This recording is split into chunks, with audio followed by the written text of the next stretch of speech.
quick, you know. But the person in the village, the person who is struggling to get electricity in Mitoma, the one who lacks a health center in Namayingo, the one who has no road, they are not consulted when this debt is taken. And yet, this debt is impacting whether or not they are getting these things. And the president has talked about middle income status. But Ugandans, do you feel we have middle income status? In your pocket, when you drive on your roads, go on your health facilities. She discourages domestic borrowing, urging government to stick to international sources. Human capital development, it is very troubling. And it's not just this year, it happened the year before. And right now in this current budget, we are seeing that rolling over much older date, for example, is going to take more money than health and education combined. How does that make sense for Ugandans? But also because when there is a lot of debt, the government will have to begin to make very serious difficult decisions about whether or not it should build a health center. The government and the international institution should revisit the international aid infrastructure to see how our country can get debt relief to mitigate the effects of a high public debt.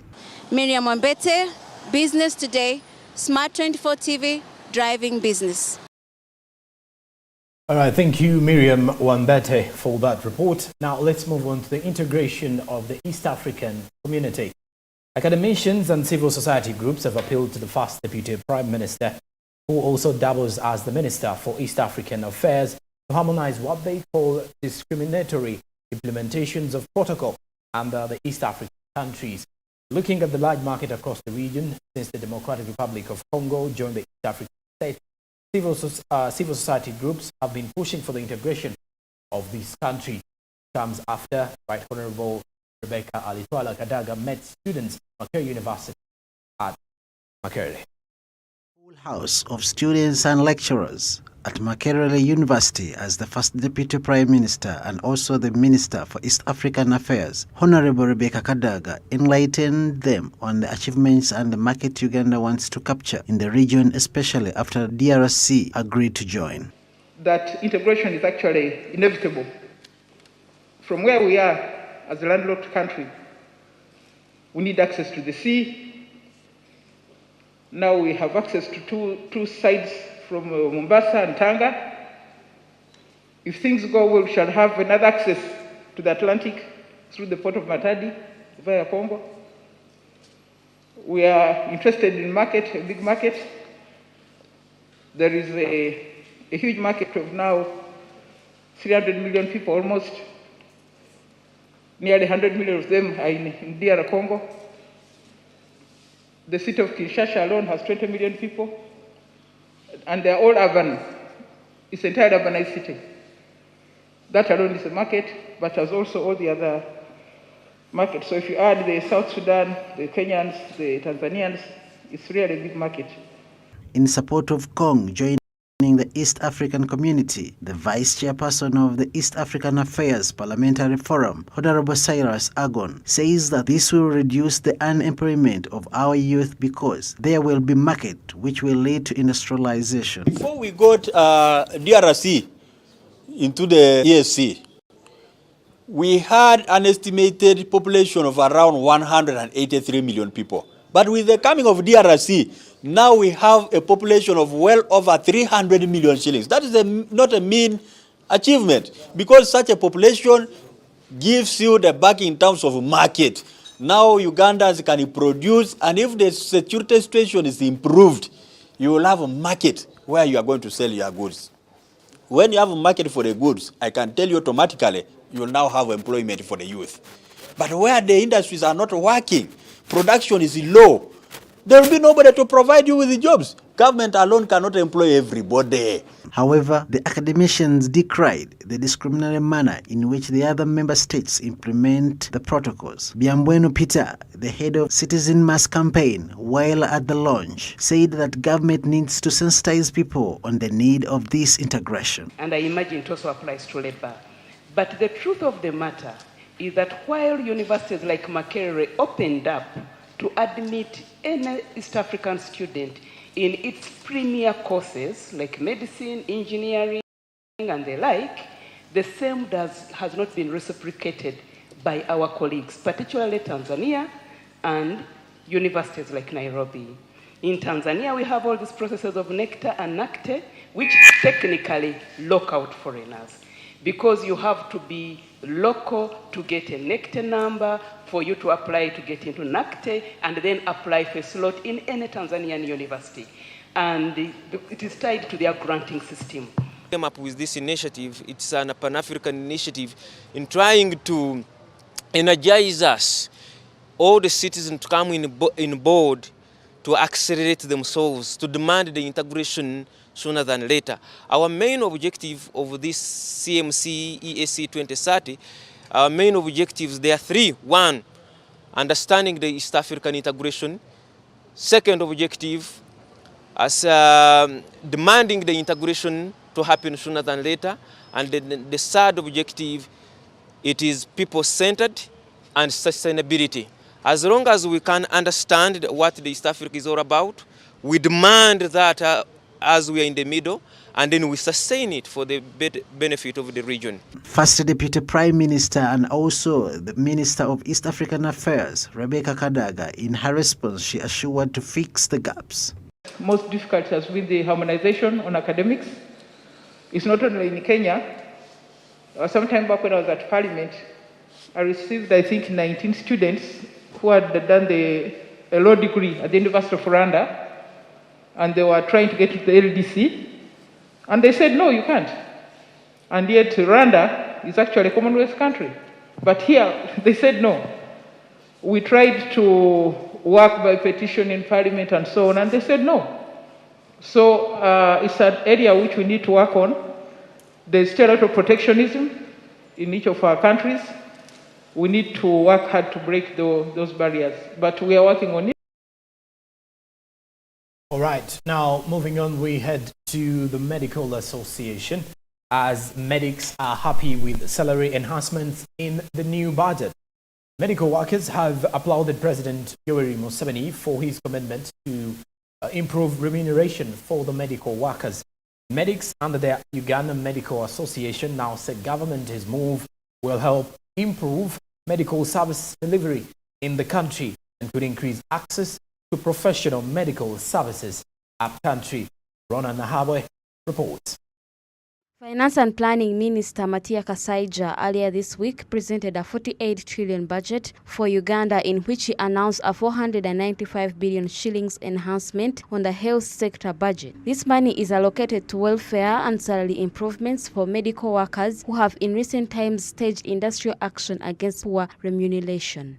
Doctors have asked government to redeploy health workers across the country as fears for a new COVID wave emerge. Deliberation they've gone through. We thank the Fountain of Honor in particular for respecting the collective bargaining agreement and implementing his word by ensuring that 495 billion was allocated to the welfare of health workers in the whole country. We are grateful, we are happy, we are thankful. Thank you, Muzei. Thank you also, Parliament, for honoring this. However, in regard to that, the areas which were left grey, these things must be corrected as fast as possible. On that same note, we are saying we are tired of confirming death in the health facilities. Please touch any other part of the budget. You can even touch the budget of Parliament. It is okay. You can even touch the budget of security. It is okay. After all, we've been testing in Congo, not so? I think something like that. You can even touch the budget of security a little bit. Make sure the budget of drugs and sundries and medical supplies in the hospitals is not touched.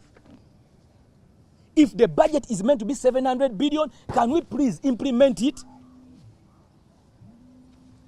How do you expect Ugandans right now, when the taxes are high, when they are buying sugar at almost 6,000 shillings, fuel is going to 6,000 shillings, even food is high, how do we expect them also to come in hospital and they pay?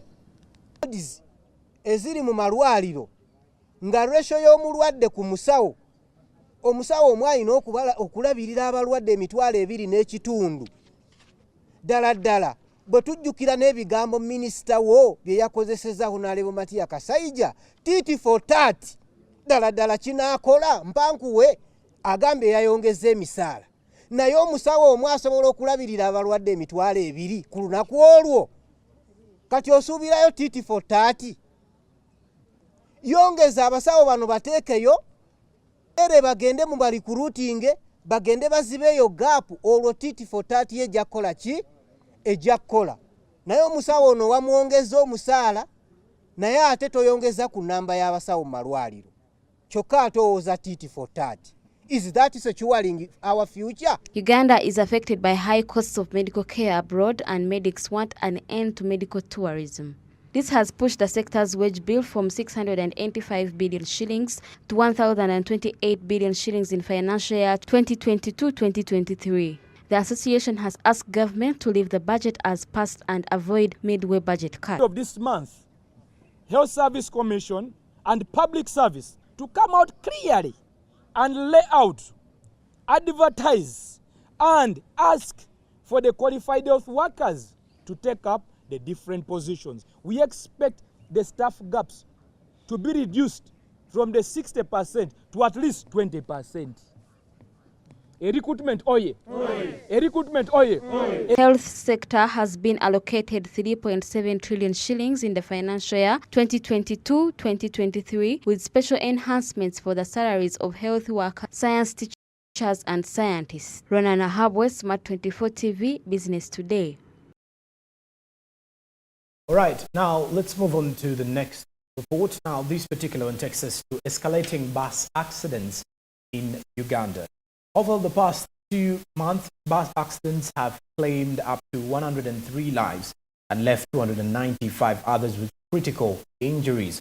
The increasing road carnage does not only occasion a burden to the families of the departed, but poses a big economic challenge on the country, as many lives have been lost, including young entrepreneurs, professionals and technocrats whose skills are critically needed.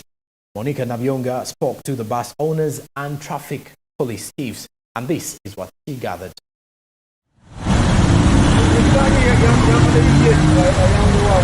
While traffic is grappling with fighting the increase in road accidents, bus owners are counting huge losses of their fleet and human resources. I can assure you and tell the country that there is no any bus owner who has ever wished a bus accident to occur. No one in the country, especially those I lead. No. Because you can't believe the torture, the torment that the owner goes through when an accident happens. It is too much. Some people judge us wrongly. They say we are negligent, we are this and that. But let me tell you, for us, we do what we are required of. Fred Bahati, who is the chairperson of the Federation of Bus Owners, also pointed out that the hike in fuel prices is threatening their businesses with collapse. Negatively, and so much. Because a litre now of diesel, which has since time immemorial been the cheapest, is now the highest. So we don't know what is happening, but it's too much affecting us. It calls for increase in transport fares. And when you increase even 1,000 or 2,000, the public will be up in arms, crying. Police insists that majority of road accidents are caused by the indiscipline of road users. It is you, the driver of a motor vehicle. Because of your indiscipline, because of your inconsiderate use of your motor vehicle, the one I mentioned earlier, you are causing all these accidents and killing Ugandans. And the most absurd part is that innocent Ugandans are dying in these accidents. If you're the driver, you are the one to die. You die because you are reckless. But you are killing innocent Ugandans, the ones you are carrying in your vehicle. According to the World Atlas, a global tracking of road accidents in Africa published earlier this year, Libya leads in road accidents in Africa with 73.4%, followed by Thailand at 36.2%, Malawi at 35%, Liberia at 33.7%, DR Congo at 33.2%, Tanzania at 32.9%, Uganda stands in at 27.4%. Monica Nabyonga, Business Today. That's Monica Nabyonga. Now with that, we take a commercial break. When we do return, we have more coming in from the business importers and the tourism sector and also the coffee court. Stick around.